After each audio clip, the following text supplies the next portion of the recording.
ସେଇ ପରମ କାରୁଣିକ ପ୍ରଭୁଙ୍କର ଅନେକ କର୍ମ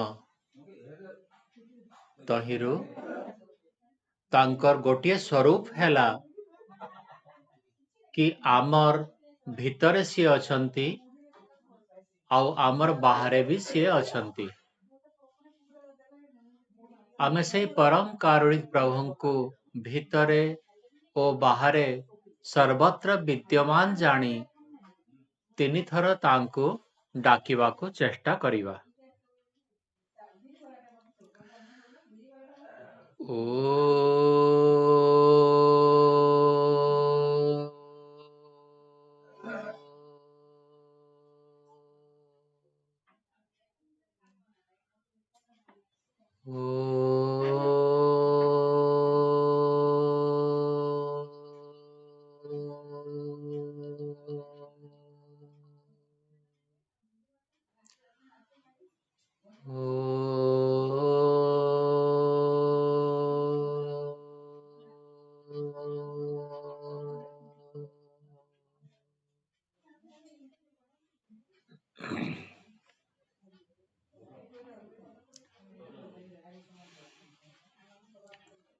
ଦୁଇ ଦିନ ପୂର୍ବରୁ ଆମର ଗୋଟେ ଚର୍ଚ୍ଚା ଥିଲା ଆଉ ସେଇ ଚର୍ଚ୍ଚାରେ ପ୍ରାରବ୍ଧ ବୋଲି ଗୋଟିଏ ଶବ୍ଦକୁ ଆମେ ଶୁଣିଥିଲେ।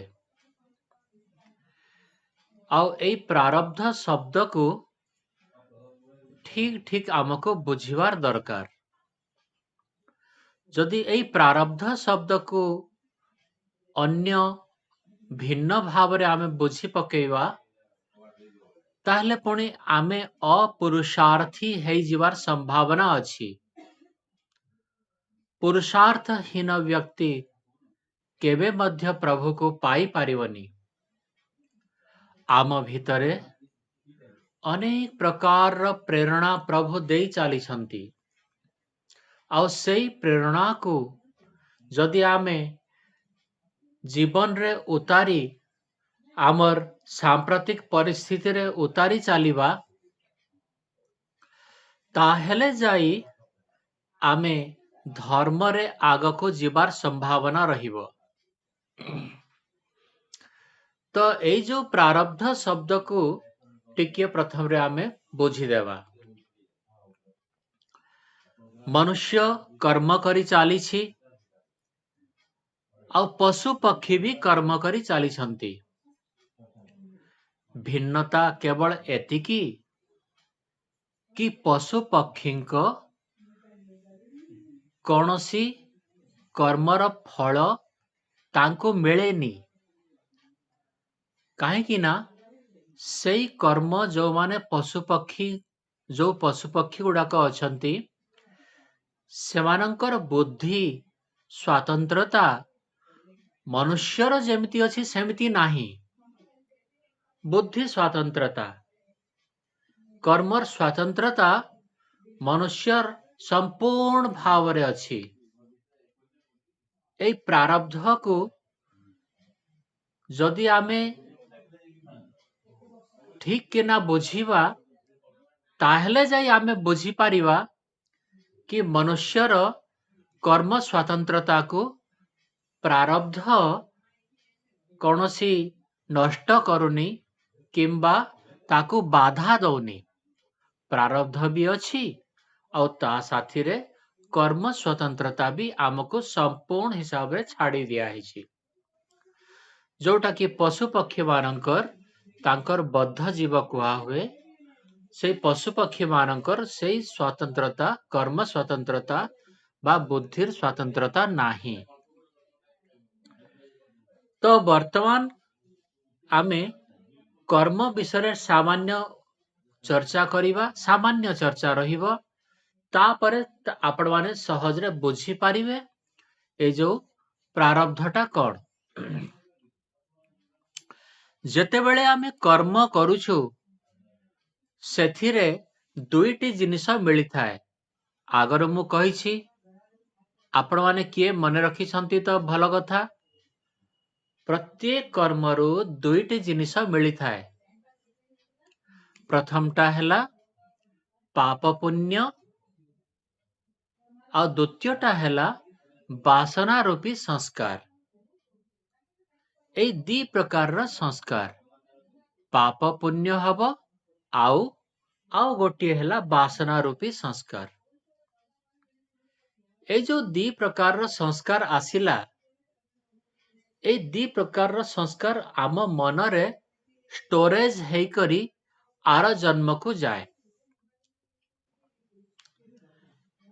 पाप पुण्य भी जेते आमर आगरु थिला संचित थिला आउ एबे पुणी आउ किछि पाप पुण्य आमे कले सेटा भी से संचित कर्म साथी रे मिसी जाए जाइकिना मिसी जाए। परमात्मा सेठी देखंती कि पाप पुण्य ए जो आमे कले ओ ता पूर्वरु जहा आमर थिला ए दीटा जाक मिसई कि ना सिए देखंती कि जदि पाप अधिक अछि ताहले मनुष्य जन्म मिलिबनी आउ जदि पुण्य अधिक अछि 50% रु अधिक ताहले पुणी आमको मनुष्य जन्म देई देबे। एई जो मनुष्य जन्म देबारे जो आम कर्म समूहर अंशटा लागी गला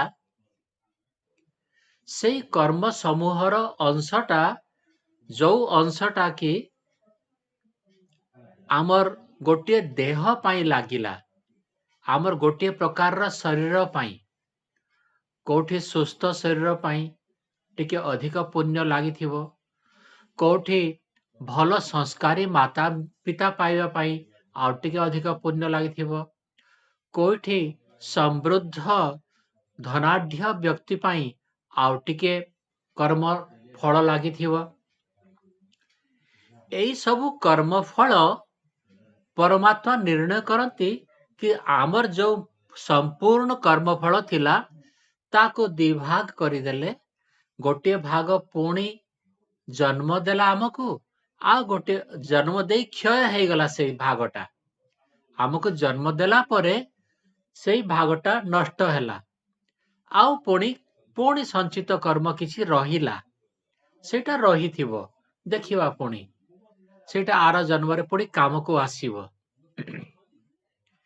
एई परिस्थिति रे एई जो पोर्शन टा आमको जन्म देवा पाई व्यय हैला आम पाप पुण्य आधार रे किछिटा व्यय हैला ता बाहरे संचित जोटा बाहरे रही गला सेटा सेमिति रहिला आउ जोटा व्यवहार हैला सेटा आमको ऑलरेडी एमिति गोटे शरीर दे देला धनी करिवो गरीब करिवो स्त्री करिवो पुरुष करिवो पुरुषार्थी करिवो साहसी करिवो किछि ना किछि तार माने आमको सिए दृढ़तार सहित गोटिए निर्दिष्ट जन्म देवा पाई तार प्रयोग हे गला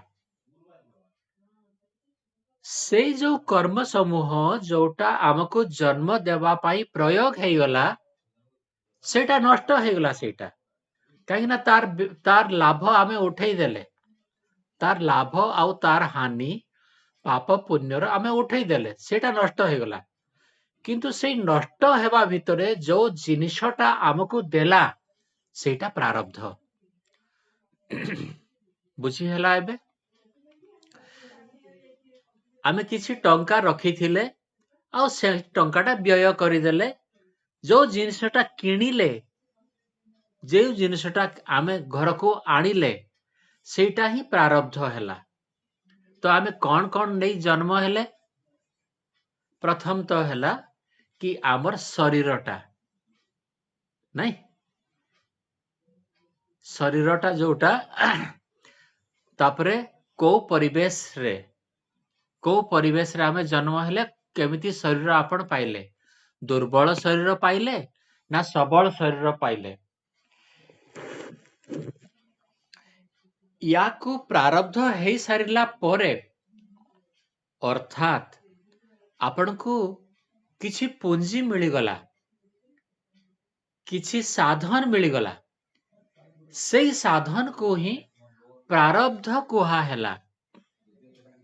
ଆଉ ସେଇ ସାଧନଟା ବ୍ୟବହାର କରିବା ପାଇଁ ଆପଣଙ୍କୁ ଆଦେଶ ଦିଆହେଲା କି ଭାଇ ଆପଣଙ୍କୁ ଏଇ ଯୋଉ ମିନି ଟ୍ରକଟା ଦେଇଦେଲୁ, କି ଭାଇ ଆପଣଙ୍କୁ ଏମିତି ଗୋଟେ ବଡ଼ ଟ୍ରକଟେ ଦେଇଦେଲୁ, କି ଭାଇ ଆପଣଙ୍କୁ ଏମିତି ତାନେ ବଢିଆ କାର ଗୋଟେ ଦେଇଦେଲୁ। ସେଇଟା ଆପଣଙ୍କୁ ପ୍ରାରବ୍ଧ ହେଇଗଲା, ସେଇଥିରେ ଆପଣ ନିବାସ କଲେ। ଏଇ ଯୋଉ ଶରୀର, ଏଇ ଶରୀର ତା ସାଥିରେ ଆଉ ଗୋଟେ ଆପଣଙ୍କର ମନ, ମନରେ ଯୋଉ ଜିନିଷଟା ରହିବାର ଥିଲା ସେଇଟା ଅପରିବର୍ତ୍ତନୀୟ ରହିବ। ଏତେ ଜାଣନ୍ତୁ, ବର୍ତ୍ତମାନ ଆମର ଏଇ ଜୀବନର ଦିନଚର୍ଯ୍ୟା ଚାଲିଛି। ଯେବେ ଏଇ ଜୀବନ ଅନ୍ତ ହେବ, ସେଇ ଅନ୍ତ ସମୟର ଯୋଉ ଆମ ମନର ସଂସ୍କାର ଅଛି, ସେଇ ସଂସ୍କାର ନଷ୍ଟ ହବନି। ସେଇ ସଂସ୍କାର ସମ୍ପୂର୍ଣ୍ଣ ଭାବରେ ଆପଣଙ୍କ ପାଖକୁ ଯେମିତିକୁ ସେମିତି ଯିବ ଆର ଜନ୍ମକୁ, ସେଇଥିରେ କୌଣସି ଫେରବଦଲ ହବନି। କିନ୍ତୁ କେବଳ ପ୍ରାରବ୍ଧ କହିଲେ ଏଇ ଶରୀର ଆଉ ସେଇ ପରିବେଶ, ସେଇ ମାତା ପିତା, ସେଇ ଜାତି, ଏଇ ସବୁ ମିଳିବାଟା ଆପଣଙ୍କୁ ପ୍ରାରବ୍ଧ ହିସାବରେ କୁହାହେଲା। ତାପରେ ସେଇ ପ୍ରାରବ୍ଧକୁ ଆପଣ ହିଁ ବ୍ୟବହାର କରନ୍ତି। ତାପରେ ସେଇ ପ୍ରାରବ୍ଧକୁ ନେଇକିନା ଯେତେ ଆପଣ ପାଇଛନ୍ତି, ଏତେ ପାଇଛନ୍ତି ନା ଏତେ ପାଇଛନ୍ତି ନା ଆହୁରି ବେଶୀ ପାଇଛନ୍ତି, ଯେତେ ବି ଆପଣ ପାଇଛନ୍ତି ତାକୁ ଦେଖିକିନା ତାକୁ ସଦ୍ବ୍ୟବହାର କରିବାଟା, ସେଇଥିରେ ଆପଣଙ୍କର ପୂର୍ଣ୍ଣ ସ୍ୱତନ୍ତ୍ରତା ଅଛି। ଆପଣ ଭାବିବେନି କି ତାପରେ ଆହୁରି ଆପଣଙ୍କ ସ୍ୱତନ୍ତ୍ରତାକୁ ନଷ୍ଟ କରାହଉଛି ପ୍ରାରବ୍ଧର ନାଁରେ ବୋଲି। ଆଉ ତାପରେ କୌଣସି ପ୍ରାରବ୍ଧ ନାହିଁ। ଜନ୍ମ ହେଇଗଲା, ଆପଣଙ୍କୁ ସେଇ ପ୍ରାରବ୍ଧ, ସେଇ ଶରୀର ଆଉ ସେଇ ପରିବେଶ, ସେଇ ପୃଥିବୀ, ସେଇ ଗାଁ, ସେଇ ଦେଶ, ସେଇ ଧର୍ମରେ ଆପଣ ଲିପ୍ତ ହେଇପାରନ୍ତି କିମ୍ବା ନିର୍ଲିପ୍ତ ହେଇପାରନ୍ତି। ସେଇ ସ୍ୱତନ୍ତ୍ରତା ଆପଣଙ୍କର ସମ୍ପୂର୍ଣ୍ଣ ଭାବରେ ଅଛି, କୌଣସି ହିସାବରେ ସେଇଥିରେ କମି ନାହିଁ। ଏଇଥିରେ ଭାବନ୍ତୁ, ଯଦି ପ୍ରାରବ୍ଧକୁ ଅନ୍ୟମାନଙ୍କ ଭାବରେ ଆପଣ ଭାବିବେ କି ନାଇଁ, ପ୍ରାରବ୍ଧର ଅର୍ଥ ଆମେ ଯାହା ଯାହା କରୁଛୁ ସେଇ ସବୁ ଯାକ ଆମର ପ୍ରାରବ୍ଧ ହିସାବରେ ଆମେ କରୁଛୁ, ଭୋଗୁଛୁ, ସେଇଟା ହଉଛି, ମନକୁ ମନ ହଉଛି। ନାଇଁ ନାଇଁ ନାଇଁ ନାଇଁ, ଏଇଠି ସମୀକରଣର ଭୁଲ ହେଇଯିବ। ଆପଣଙ୍କୁ ଜାଣିବାକୁ ପଡିବ କି ଆପଣ ଯେମିତି କ୍ରିୟାଶୀଳ ରହିଛନ୍ତି, ସେମିତି ଅନେକ ବ୍ୟକ୍ତି କ୍ରିୟାଶୀଳ ଅଟନ୍ତି। ଆଉ ତାଙ୍କ କ୍ରିୟାର ଫଳ ତ ସେମାନେ ପାଇବେ, କିନ୍ତୁ ତାଙ୍କ କ୍ରିୟାର ପରିଣାମ ଆପଣଙ୍କୁ ଭୋଗ କରିବାକୁ ବି ପଡିବ। ସେଇଟା ଭଲ ପରିଣାମ ହେଇପାରେ, ସେଇଟା ଖରାପ ପରିଣାମ ହେଇପାରେ। ସେଇଟା ଯଦି ବାପା ମା, ତାହେଲେ ସେମାନେ ଭଲ ପରିଣାମ ଦିଅନ୍ତି, ଯଦି ଜ୍ଞାନୀ ବାପା ମା। ଆଉ ଯଦି ଅଜ୍ଞାନୀ ବାପା ମା, ତାହେଲେ ଖରାପ ପରିଣାମ ଦିଅନ୍ତି। କିନ୍ତୁ ତାଙ୍କର ଯୋଉ କର୍ମର ସ୍ୱତନ୍ତ୍ରତାରୁ ସେମାନେ ତାଙ୍କ ଜ୍ଞାନ ଆଧାରରେ ଯେମିତି କର୍ମ କରିବା ପାଇଁ ସ୍ୱତନ୍ତ୍ର ଅଟନ୍ତି, ଠିକ ସେମିତି ଆପଣ ବି ସ୍ୱତନ୍ତ୍ର ରହିବେ କି ନିଜର ବୁଦ୍ଧି, ନିଜର ମନକୁ, ନିଜର ପୁରୁଷାର୍ଥୀ ଶରୀରକୁ କେମିତି ଆପଣ ଦୃଢ କରି ଚାଲିବେ, କଣ ଗ୍ରହଣ କରିବେ ଇନ୍ଦ୍ରିୟ ଦ୍ୱାରା, ସେଇଟା ଆପଣ ନିର୍ଣ୍ଣୟ ନେବେ। ପଞ୍ଚେନ୍ଦ୍ରିୟ ଆଖି, ନାକ, କାନ, ଜିହ୍ବା, ତ୍ୱଚା ଅଛି ନା? ଏଇ ଆଖି, ନାକ, କାନ, ଜିହ୍ବା, ତ୍ୱଚାକୁ ବ୍ୟବହାର କେମିତି କରିବେ, ସେଇଥିରେ ଆଉ ପ୍ରାରବ୍ଧ ନାହିଁ। ଯଦି ଆଖିଟା କଣା ହେଇଯାଇଛି, ତାହେଲେ ସେଇଟା ପ୍ରାରବ୍ଧ। ଯଦି ଶରୀରଟା ପଙ୍ଗୁ ହେଇଯାଇଛି, ତାହେଲେ ସେଇଟା ପ୍ରାରବ୍ଧ। ଯଦି ଆଉ କୌଣସି ଅଙ୍ଗ ନାହିଁ, ଅସୁବିଧା ହେଇଯାଇଛି, ସେଇଟା ଆପଣଙ୍କ ପ୍ରାରବ୍ଧ ଜନ୍ମରୁ। କିନ୍ତୁ ଜନ୍ମ ପରେ ସେଇ ବିକଳାଙ୍ଗ ଶରୀରକୁ କଣ କରିକିନା ପୋଲିଓରୁ ମୁକ୍ତ ହେଇଦେବେ, ସେଥିପାଇଁ ଆପଣଙ୍କର ସ୍ୱତନ୍ତ୍ରତା ରହିଛି। कर्म करिकिना चक्षुरे केमिति आ गोटे चक्षु रोपण करिदेबे ସେଇଥିରେ ଆପଣଙ୍କର ସ୍ୱାତନ୍ତ୍ରତା ଅଛି। ଏଇ ସାଧନକୁ ବଢେଇବା ଘଟେଇବା ସ୍ୱାତନ୍ତ୍ରତା ଆପଣଙ୍କର ଅଛି। ଏଇ ସାଧନକୁ ବ୍ୟବହାର କରିବା ଆଉ ନଷ୍ଟ କରିବା ସ୍ୱତନ୍ତ୍ରତା ଆପଣଙ୍କର ଅଛି। ଏଇ ସାଧନକୁ ଯୋଗ ମାର୍ଗରେ ନେବା ଆଉ ଏଇ ସାଧନକୁ ଭୋଗ ମାର୍ଗରେ ନେବା ଏଇଟା ବି ଆପଣ ସମସ୍ତଙ୍କର ସ୍ୱାତନ୍ତ୍ରତା ଅଛି। ଏବେ ଆଉ କୌଣସି ପ୍ରାରବ୍ଧର କଥା ନାହିଁ। ଆପଣଙ୍କୁ ଜଣେ କରୋଡ଼ ଟଙ୍କା ଦେଇଦେଲେ, ସେଇ କରୋଡ଼ ଟଙ୍କାରେ ଆପଣ କଣ କରିବେ? ୟା ତ ଭୋଗ କରିଦେଇ ପାରନ୍ତି, ନଷ୍ଟ କରି କରି କରି କରି ବି ସେଇଟା ସରିବ, କିମ୍ବା ସେଇଟା ସରିବା ସେଇଟା ତାକୁ ବ୍ୟବହାର କରିକିନା ଆପଣ ଅରବପତି ବି ହେଇପାରନ୍ତି। ସେଇଠି ଆଉ ପ୍ରାରବ୍ଧ ନାହିଁ। କେବଳ ଟଙ୍କାଟା ଦେଇଦେବାଟା, ଟଙ୍କାଟା ଆପଣ ପାଇବାଟା ସେଇଟା ଆପଣଙ୍କର ପ୍ରାରବ୍ଧ ହିସାବରେ ଯିବ। ଯଦି ଆପଣ ସେଇଥିରେ ବି ଆପଣ ଯଦି ଭାବି ବସିଲେ କି ନାଇଁ ମୋର ତ ସେଇଟା ପ୍ରାରବ୍ଧ ଥିଲା, ସେଇ ଘଟଣାଟା ପ୍ରାରବ୍ଧ ଥିଲା, ନାଇଁ ସେଇଟା ହେଇପାରିବନି, ସେଇ ଘଟଣା ପାଇଁ ଏମିତି ହେଇଗଲା, ସେଇଟା କହିପାରିବେନି। କୌଣସି ଘଟଣା ଆପଣଙ୍କର ପ୍ରାରବ୍ଧ ନୁହେଁ। ଯେମିତି ଆପଣ କରିବା ପାଇଁ ସ୍ୱତନ୍ତ୍ର ଅଟନ୍ତି, ସେମିତି ଅନ୍ୟମାନଙ୍କର କର୍ମ କରିବାର ସ୍ୱାତନ୍ତ୍ରତାକୁ ଆପଣମାନେ ବି ଧାରଣ କରନ୍ତୁ। ଆପଣ ଚୁପଚାପ ବସିଛନ୍ତି, ଆଉ ଜଣେ ଆସିଲେ ଆପଣଙ୍କୁ ଧନ୍ୟବାଦ ଦେଲେ, ଆପଣଙ୍କର ମନେ ନାହିଁ କେବେ ଆପଣଙ୍କ ସାହାଯ୍ୟ କରିଥିଲେ, ସିଏ ଆସି ଯୋଉ ଧନ୍ୟବାଦ ଦେଲେ ସେଇଟା ତାଙ୍କର କର୍ମର ଫଳ ସିଏ ପାଇବେ। ଧନ୍ୟବାଦ ଦେବାରଟା ଗୋଟେ କର୍ମ, ସିଏ କଲେ ସେଇ କର୍ମର ଫଳ ସିଏ ପାଇବେ। ଯିଏ କଲା କର୍ମ ସିଏ ତାର ଫଳଟା ପାଇବ, କିନ୍ତୁ ସେଇଟା ଆପଣଙ୍କର ଉପରେ ପ୍ରଭାବ ପଡେ। ସେଇ ପ୍ରଭାବଟା ତାଙ୍କ କର୍ମର ପରିଣାମ। ତିନୋଟି ଜିନିଷ ଅଛି କର୍ମର, ଗୋଟିଏ ହେଲା ପରିଣାମ, ଆଉ ଗୋଟିଏ ଫଳ, ଆଉ ଗୋଟିଏ ପ୍ରଭାବ। ଏଇଥିରୁ ଫଳଟା କେବଳ ସେଇ ବ୍ୟକ୍ତିକୁ ମିଳିବ ହିଁ ମିଳିବ। ଯଦି ସମାଜ ବି ଦେଇପାରିଲାନି ତାହେଲେ ବି ଚିନ୍ତା ନାହିଁ, ସେଇଟା ପୁଣି ପରମାତ୍ମା ଦେବେ। କାହିଁକି ନା ପରମାତ୍ମା ତାଙ୍କୁ କୌଣସି ସାକ୍ଷୀ ଗୁହାରିର ଆବଶ୍ୟକ ନାହିଁ। ସମାଜରେ ରାଜା, ଜଜ୍ ଏମାନଙ୍କୁ ସାକ୍ଷୀ ଗୁହାରିର ଆବଶ୍ୟକତା ଥାଏ, କାହିଁକି ନା ସେମାନେ ସେଇଠି ନଥିଲେ। କିନ୍ତୁ ପରମାତ୍ମା ସର୍ବତ୍ର ବିଦ୍ୟମାନ। ଆପଣଙ୍କ ଭିତରେ କଣ ଚାଲିଛି, ମନରେ କଣ ଭାବୁଛନ୍ତି, ଆଉ ସେ ବାହାରେ ଅନ୍ୟମାନେ ବି କଣ ମନରେ ଭାବୁଛନ୍ତି, ଏଇ ସବୁ ବିଷୟ ସେଇ ପରମାତ୍ମା ନିଖୁଣ ଭାବରେ ଜାଣନ୍ତି।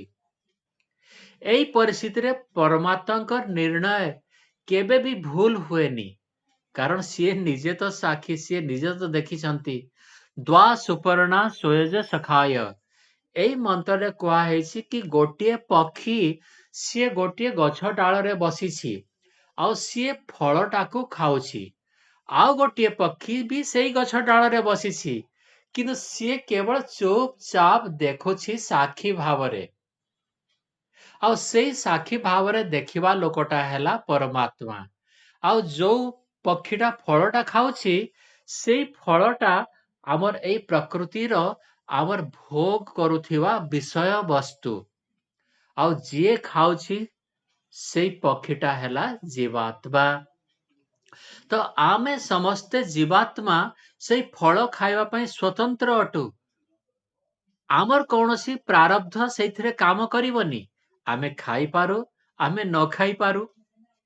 ଏଇଠି ଆଉ ଗୋଟିଏ ଶବ୍ଦ ଆପଣମାନଙ୍କୁ ଜାଣିବା ମୋର ଇଚ୍ଛା ହଉଛି କହିବା ପାଇଁ।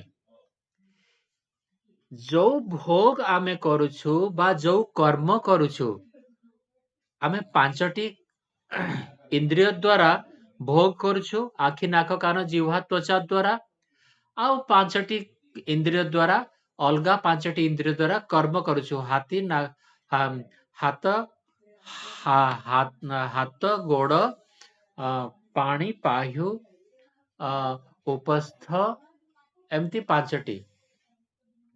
हाँ आ गोटे है वाणी मु जो कहूँ सेटा कर्म करुछि। तो पांचटी कर्मेन्द्रिय है आ पांचटी ज्ञानेन्द्रिय है। पांचटी ज्ञानेन्द्रिय द्वारा आमे बाहर जिनस को इनपुट करू आउ आम मन भितर सेटा पशे आमे ताकू प्रोसेस करी पांचटी कर्मेन्द्रिय द्वारा बाहर को आमे काम करू हैं। तो ए जो प्रोसेस टा कि इनपुट करिबा आउ पुणी आउटपुट करिबा एटा चिरदिन पई आमर चाली थिबो। शरीर मिलिला आपण करिवे ही करिवे याको बंद करा जाई पारिबनी। ताहेले जदि शरीर मिलिले कर्म करिया पई आमे बाध्य अटु ताहेले सेई केस रे कर्मर स्वतंत्रता जदि न थांता ताहले आमको दंड देवा पाई भी कौनसी नियम हेबा कथा नुहे। जदि मोर स्वतंत्रता नाही आउ का द्वारा मु प्रेरित ही करी चालीछि ताहले केमिति भावरे मु पुणी दंडित हेबी। निश्चित भावरे सेटा भूल धारणा कि नाई करी कराउ थाए मुही मो बिनु अन्य गति नाही एटा सत कथा नुहे। एटा सेतेबेले सत हेबो जेतेबेले साधक परमात्मांकर निर्देश को शुणिबारे सामर्थ्य रहिजिवो। सेतेबेले सार्थक हेबो जेतेबेले सिए ईश्वर प्रणिधान करिदेव। गतकाली चर्चा थिला ना ईश्वर प्रणिधान विषय रे आमे किसी किसी ईश्वर प्रणिधान विषय रे कथा होथिले नहीं कि आपण मानकर मने अछि काली किसी आमे कथा होथिले ईश्वर प्रणिधान विषय रे। ठीक अछि आपण माने मु आशा रखुछि कि आपण माने बुझुछंती आउ ईश्वर प्रणिधान रो अर्थ हला परमात्मांकर शरणागति हेबाटा। तो परमात्मांकर शरणागति न हेबा पर्यंत एई सब काम दबनी। कौ कथाटा कि करी कराओ थाए मुही मो बिनु अन्य गति राही। किंतु परमात्मांकर जेतेबेले आमे शरण पसी जिबा सेतेबेले सेई परमात्मा आपणंकु टाणी नेबे निज पाखकु। सिए केमिति टाणीबे सिए जानंती। आमर कौन डिफेक्ट अछि जे कौन आमे समस्ते जानी पारुछु नाई। किंतु सेई परमात्मा निश्चित भावरे जानी छंती कि याको कौन कले से मो पाखकु आहुरी आहुरी आसीबा पाई उत्साहर सहित चेष्टा करिवो सिए सेई कामटा को करिदेबे। तो सेतेबेले एई सब ठीक अछि किंतु प्रारब्ध कथा आजि पड़िछि सेटा प्रारब्ध कहले हेबो नाही। प्रारब्ध सहित आउ गोटिए जिनिस मिसेइबाकू पड़े सेटा महत्वपूर्ण। एबे सुनंतु प्रारब्ध मो शरीर मो मन मोर स्थिति मोर परिवेश निरूपित है गला। कौ बापा माँ कौ परिवार कौ धर्म कौ देश कौ पृथ्वी ए सब निरूपित है गला। किंतु ए निरूपण अंतिम नुहे। ए निरूपण रो परे ए निर्धारण रो परे मध्य आपण स्वतंत्र थिवारु आपण कौन करिवे आउ कौन न करिवे ए विवेचना आपणकर थिवारु आपण क्रियमाण कर्म करिवे। जो क्रियमाण कर्म आपणंकु ए रास्ता रे नहीं चालिबो से क्रियमाण कर्म को आपणंकु करिवे। से क्रियमाण कर्म जदि आपण करू नाहंती ताहले ताकू आपण प्रारब्ध होली कही एस्केप करंतुनी। निश्चित भावरे आपण भूल बुझिछंती प्रारब्ध को। तो प्रारब्ध को केमिति व्यवहार करिवे से स्वतंत्रता आपणकर। आउ क्रियमाण कर्म माने वर्तमान जन्मर कर्म जोटा आपण करी चालिवे एई सबु क्रियमाण कर्म आपणको प्रारब्ध को मध्य नष्ट करिदेव। प्रारब्ध उपरे क्रियमाण कर्म सबु क्षण रे भारी पड़िवो। जदि प्रारब्ध हिसाब रे को हाथ गोड़ नाक कान कमी भी अच्छी तापरे मध्य अनेक बड़ लोक आपण देखि पारिबे। स्वामी रामदेव जी बाबांकर गोटिए आखि छुआ बेलू किसी असुविधा हो जाइथिला तांको कोनटा फरक पड़िला छुआ बेलू तांको गोटिए आखि छोट हो जाइछि। संत भीम भई छुआ बेलू सी तार ने अंध थिले कोनटा फरक पड़िला। एमती हजार हजार आपण पाई पारिबे। जदि को जाति प्रथा तो आमको मानिबाटा बहुत गहिर अपराध अटे। जदि को व्यक्ति नीच जाति रे अछि से परमात्मा को पाई पारिबनी एई कथा भूल।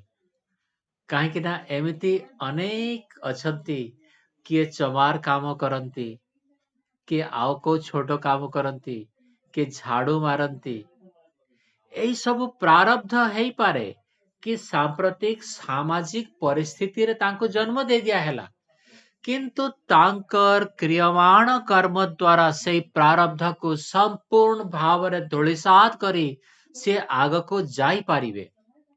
एई विषयटा को आपण माने बुझंतु।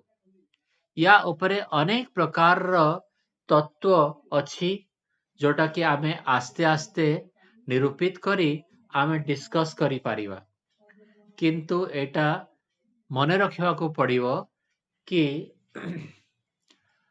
योगदर्शनकार भी कहउछंती कि प्रारब्ध तीनिटा जिनिसरे प्रारब्ध हुए। गोटिए हैला जाति, द्वितीयटा हैला आयु, तृतीयटा हैला भोग। कौन कौन कहले? जाति, आयु आउ भोग। एथिरे जो जाति शब्दटा सेटा हैला कि को जातिर शरीरटा आपण को मिलिबो। दीटा हाथ वाला ना चारिटा गोड़ वाला ना दीटा पंख वाला एटा को जाति कुहा हैला। मनीष, पशु, पक्षी, कीट, पतंग, सरीसृप, वृक्ष एमिति अनेक प्रकार जो शरीर जोठी की से आत्मा को निवास करिया पाई रखा हैला सेटा ही तार जाति। बुझी हैला एही जातिर नारे बहुत अपभ्रंश हैछि। द्वितीयटा हैला आयु। जदि जाति निर्धारित है गला ताहले ता शरीर हिसाब रे ताकू आयु मिले सेते मिली थिवो किंतु सेई आयु को से नष्ट करी पारे किंबा बढ़ई पारे। सेई आयु जो मिले सेई आयुटा गोटे एप्रोक्सीमेटली कि नाई मनीष जदि अछि ठीक अछि से 90-100 वर्ष बंची जीव। जदि माछटे अछि किछि अल्प दिन बंचीव। जदि गाई हेछि किछि वर्ष बंची जीव। कुकुरर हाँ आउ किछि गध अच्छा बेनियन ट्री गछ जदि हे जीव 1000 वर्ष भी बंची जीव। कछुआ हे गला 400 वर्ष बंची जीव। एई जो निर्धारणटा एटा से जाति ऊपर निर्भर अछि। एठी पूर्णी भूल करंती लोक माने कि पूर्वरु सब तय अछि केते बेले को जगह रे कोठी सिए लोकटा मरिबो केमिति मरिबो सब तय अछि। सेठी पूर्णी भूल करंती सेटा संभव नुहे। अनेक जुक्ति ता पाखरे अछि। तो आपण माने जानंतु केवल एतिकी आजी कि जाति परे भोग आयु अछि तापरे भोग अछि।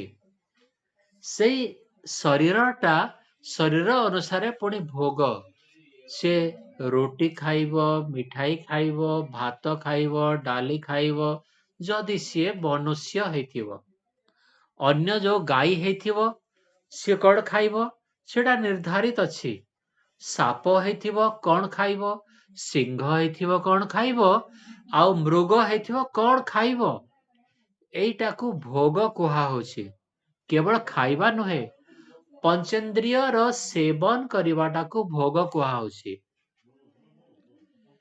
आखि नाक कान जीभ त्वचा द्वारा ସିଏ ଯୋଉ ସୁଖୀ ହେବା ପାଇଁ ଚେଷ୍ଟା କରୁଛି ସେଇଥିରେ ସିଏ କଣ ଗ୍ରହଣ କରିବ ଏଇ ଧରାତଳ ଏଇ ସଂସାରରୁ ସେଇଟା ନିର୍ଦ୍ଧାରିତ ହେଇଯିବାଟା ଭୋଗ। ଏଇଠି ବି ଅନେକ ଲୋକଙ୍କର ଭୋଗର ଶବ୍ଦକୁ ସେମାନେ ଭାବନ୍ତି ଏଇଟା ବି ଗୋଟିଏ ଭାଗ୍ୟ ବୋଲି। ନା, दाने दाने में लिखा है खाने वाले का नाम ସମ୍ପୂର୍ଣ୍ଣ ମିଛ କଥା। କେବେ ବି ସେଇଟା ସତ ସମ୍ଭବ ନୁହେଁ। ଆପଣ ବସି ରହନ୍ତୁ ଘରେ, କେମିତି ଖାଇବେ ଦେଖିବି। ଗୋଟିଏ ଘରେ ଆପଣ ବସି ରହନ୍ତୁ, ତାପରେ ସେମାନେ କହିବେ ହଁ ସେଇଟା ତାର ଭାଗ୍ୟରେ ଥିଲା।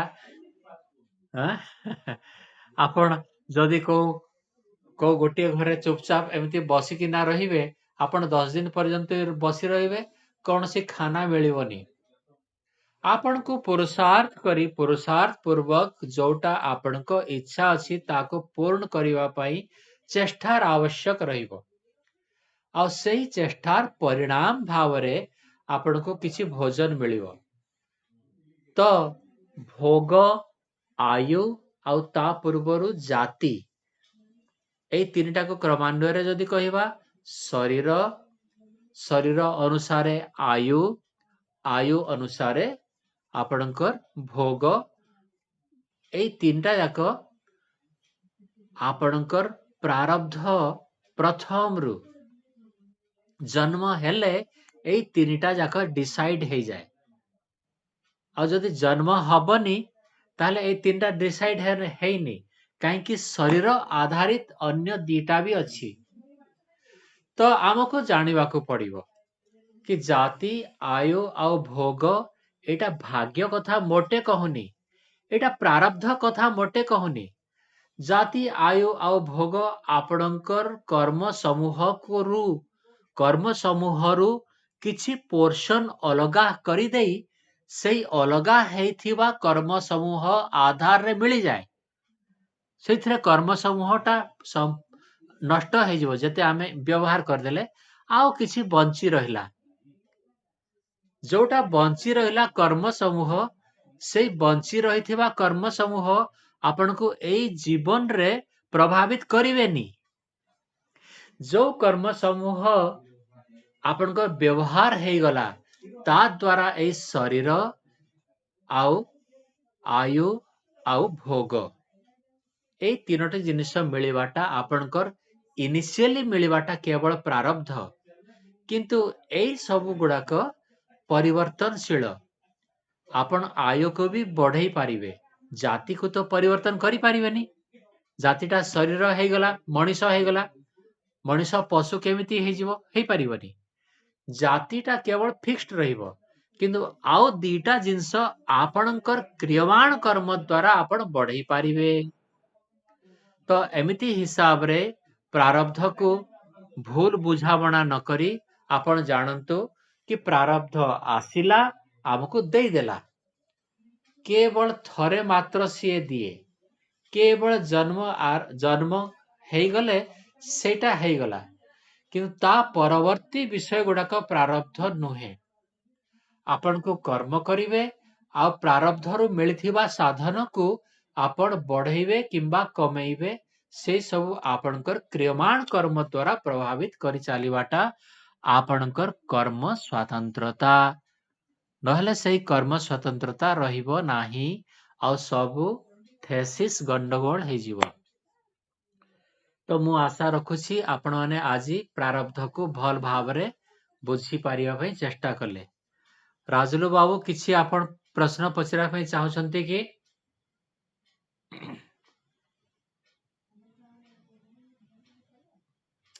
ଓକେ, ଠିକ ଅଛି। ଏବେ ଶାନ୍ତି ପାଠ କରିଦେବା।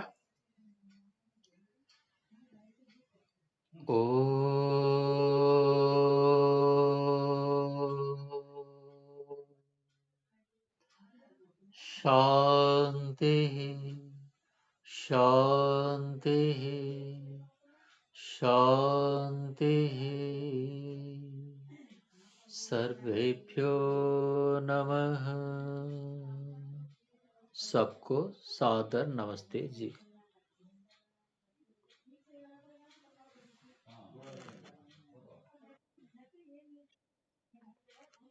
ଗୋଟେ ମିନିଟ୍।